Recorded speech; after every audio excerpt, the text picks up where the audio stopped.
fire and explosion at the plant led to the world's worst nuclear accident, killing at least 30 people in the immediate aftermath and contaminating. Ukraine में एक ऐसा town मौजूद है जहां घर, school, इमारतें सब कुछ मौजूद है, लेकिन कोई इंसान मौजूद नहीं। 1986 में चर्चिल नोबेल नामी एटमी रिएक्टर प्लांट पे एक हादसे की वजह से रातों रात इस टाउन को खाली कराया गया। 40 साल बाद आज भी टाउन अपनी वीरानी की दास्तान सुना रहा है। यहाँ 40 साल से कोई इंसान मौजूद नहीं, ना ही यहाँ किसी को रिहाइश की इजाज़त है। ये है चर्चिल नोबेल। वेलकम टू अंधेरों का सफ़र। आगे बढ़ने से पहले हमारे चैनल अंधेरों के सफ़र को सब्सक्राइब कर दें और बेल आइकॉन को प्रेस कर दें।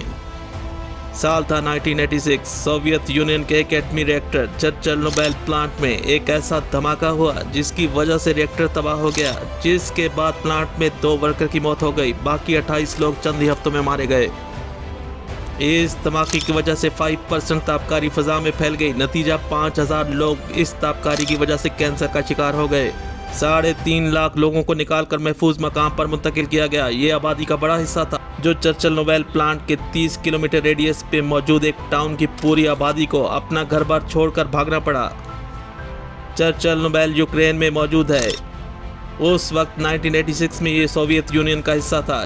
चर्चिल नोबेल के आसपास जो टाउन थे सब के सब खाली करवा दिए गए। आज भी ये टाउन मौजूद हैं, तमाम घर खाली हैं, स्कूल वीरान हैं, इमारतें आज भी वैसी ही मौजूद हैं। इन घरों में लोगों का सामान सब कुछ वैसा मौजूद है जैसा 1986 में वो छोड़ कर गए थे। आज तक भी इस जगह में किसी को रहने की इजाज़त नहीं।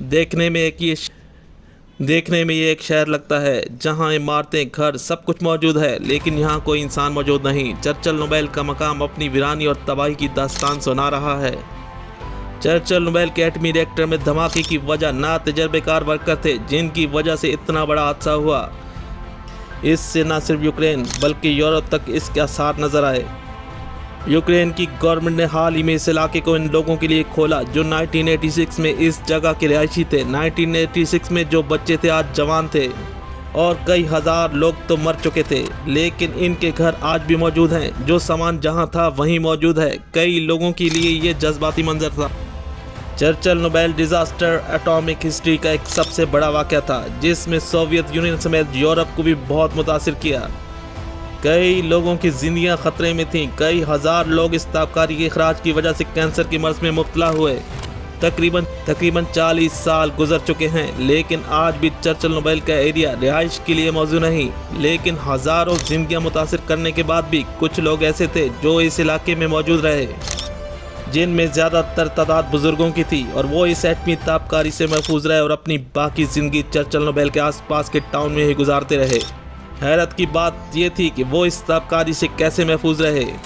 एटमी रिएक्टर से निकलने वाली तापकारी या रेडियो एक्टिव रेडिएशन फ़ज़ा में शामिल होकर एक जगह से दूसरी जगह ट्रैवल करती हैं, जिससे तापकारी का ना ख़त्म होने वाला सिलसिला चल पड़ता है। यही वजह है कि एटॉमिक बम इस कदर ख़तरनाक होते हैं। चर्चिल नोबेल के इंसिडेंट से तापकारी एक लंबे अरसे के लिए एक जगह से दूसरी जगह मुंतकिल होती रही, जिसकी वजह से सोवियत यूनियन और यूरोप तक हज़ारों लोगों की सेहत दांव पे लगी रही। इससे कई लाख लोग मुतासिर हुए। एटमी रिएक्टर एनर्जी हासिल करने का एक बड़ा जरिया है, लेकिन एटमी रिएक्टर में हादसा कई हज़ार जानें जा सकती हैं, बल्कि यूँ कहना गलत ना होगा कि कई नस्लें तबाह हो सकती हैं।